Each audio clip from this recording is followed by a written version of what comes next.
আসসালামু আলাইকুম রহমতুল্লাহি ওয়া আমি মোহাম্মদ সুজন মিয়া, সাথে আছে আমার ফয়সল ভাই। আমরা দুই বন্ধু আজকে ঢাকা এয়ারপোর্ট ঘুরতে এসেছি। এই যে দেখতে পাচ্ছেন হযরত শাহজালাল বিমানবন্দর। আমরা এখন হেঁটে হেঁটে আমরা দেখার জন্য যাইতেছি। ভালো লাগলে অবশ্যই লাইক, কমেন্ট, শেয়ার, সাবস্ক্রাইব করবেন।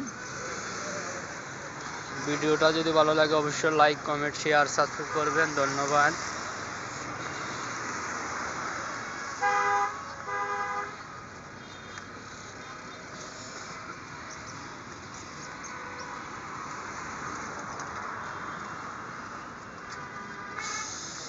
কত না কষ্ট, কত ব্যথা, কত না কষ্ট, কত ব্যথা এই বুকে আছে চাপা, তাই চাপা এই বুকের মাঝে হারাইয়া যায় বাপা।